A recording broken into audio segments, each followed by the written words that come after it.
শুরুতেই দুটো মজার গল্প বলি। জাপানের স্কুলগুলোতে বাচ্চাদের জিনিসপত্র একদম সাধারণ মানের হতে হবে। কোনো কার্টুনিস্টিক বা আলাদা এক্সট্রা অর্ডিনারি কিছু হওয়া যাবে না, যেন এক বাচ্চার জিনিস দেখে অন্য বাচ্চা আবদার না করে। এই জন্য প্রত্যেকটা বাচ্চার জিনিসপত্র হতে হয় খুবই সাধারণ।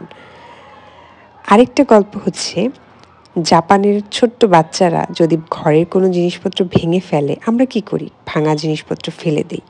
তারা সেই ভাঙা জিনিসপত্রের টুকরো অংশগুলো আবার গাম দিয়ে জোড়া লাগিয়ে বাচ্চাকে দেখায় যে দেখো, তোমার ভাঙা জিনিস থেকে কত সুন্দর একটা জিনিস তৈরি করা গিয়েছে, এবং সেটার মূল্যও হয় অনেক বেশি।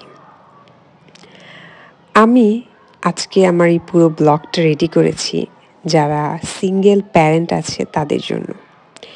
আমরা যারা একা বাচ্চা লালন পালন করি, আমরা বেশ ঘাবড়ে যাই। বাচ্চাকে কে ধরবে, কে দেখবে, বাচ্চাকে কিভাবে কি করব, নতুন মা বাবা হয়েছি।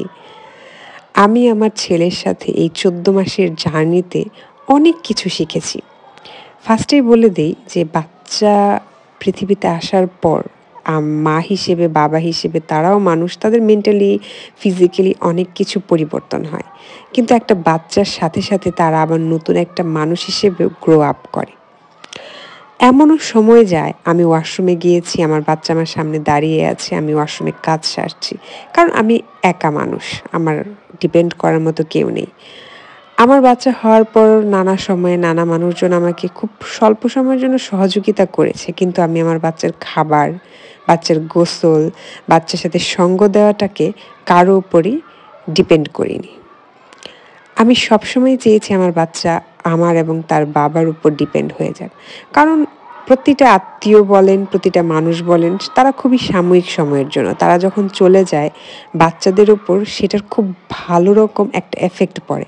আর আমি আমার বাচ্চার কষ্ট হবে এই দৃশ্য দেখতে চাই না। আমার বাচ্চা যখন আমি টিকা দিতে নিয়ে যাই, আমি আজ পর্যন্ত টিকা কেন্দ্রের রুমে দাঁড়িয়ে থাকতে পারি না, ওর বাবার কাছে দিয়ে আমি বাইরে দাঁড়িয়ে থাকি, এটা আমি সহ্য করতে পারি না। সব বাবা মাই তার বাচ্চার প্রতি অনেক বেশি ইমোশনাল। আপনার বাচ্চা ঘর এলোমেলো করছে, করতে দিন। আপনার বাচ্চা চিল্লাচিল্লি করছে, করতে দিন। ও যখন ঘুমাবে, ও যখন ঠান্ডা থাকবে, তখন সব গুছিয়ে রাখুন। আমি আমার বাচ্চাকে কোনো কিছুই না করি না। আমি চাই আমার বাচ্চাটা খুব সাধারণ একটা মানুষ হিসেবে বড় হয়ে উঠুক, একদম সাধারণ মানুষ। ও এটা কখনোই না ভাবুক যে তার বাবা মা তার জন্য আকাশের চাঁদটা এনে দিতে রাজি থাকবে। সে সবসময় এটা ভেবে বড় হোক যে ওই আকাশের চাঁদটা আমাকে পারতে হবে, এবং ওটা পারতে পারলেই সে জায়গাতেই আমার সাফল্য। আমার বাচ্চাটাকে প্রাণীর উপর দয়া, মায়া ছোট থেকে আমি শেখাচ্ছি, এবং আমার বাচ্চাকে আমি নানা সময় নানা কথা শেখানোর চেষ্টা করি। সবে তো 14 মাস, আরও তো সময় পড়েই আছে। ওর বাবা এবং আমি ওকে পর্যাপ্ত পরিমাণে সময় দিই, যেন ও কোনো ডিভাইসের উপর নির্ভরশীল না হয়। আর ও ডিভাইসের উপরে তখনই নির্ভরশীল হোক, সেই ডিভাইস দিয়ে গেম খেলা নয়, অন্তত একটা কাজ করতে পারে, বা একটা যে কোনো কিছু যেটা তার জীবনে চলার পথে উপকারে আসে। আমার বাচ্চা যখন কোনো কিছু এলোমেলো করে, আমি তাকে করতে দিই। আবার আমি যখন বলি, বাবা এটা গুছিয়ে রাখো, এটা সুন্দর করে রেখে দাও, এটা ফেলে দিয়েছো কেন, ও ঠিক সেটা আবার সুন্দর করে গুছিয়েও রাখে। আমি আস্তে আস্তে চাই ও সব কিছু নিজে থেকে শিখে বড় হোক। এই পৃথিবীটা অনেক কঠিন একটা জায়গা। আমি আমার 26 বছর জীবনে পারিবারিকভাবে হোক বা সামাজিকভাবে হোক, নানা সময় যে রূঢ় বাস্তবতার সাথে পরিচিত হয়েছি, আমি চাই আমার সন্তান ছোট থেকে এটা জেনে বড় হোক, পৃথিবীতে যেমন ভালো আছে তেমন মন্দও আছে। আমরা সবসময় চাই যে তুমি ভালো হও, ভালো মানুষ হও, কিন্তু আমরা কখনোই এটা শেখাই না যে খারাপের সাথেও মোকাবেলা করাটা জানতে হয়। আমরা সবসময় এত ভালোর পেছনে দৌড়াই, এত সুখের পেছনে দৌড়াই, যে দুঃখ, খারাপ এই জিনিসগুলোর সাথে আমরা আসলে পেরে উঠি না। আমি জানি না ও বড় হলে কেমন মানুষ হবে, তবে আমি চাই ও যতদিন কোনো কিছু না বুঝে, বা ও যতদিন বিভিন্ন জিনিস থেকে দূরে থাকে, ঠিক ততদিনই আমি ওকে সব কিছু থেকে দূরে রাখতে চাই। যেমন বাহিরের আজেবাজে খাবার, তারপর নানা ধরনের জিনিসপত্র।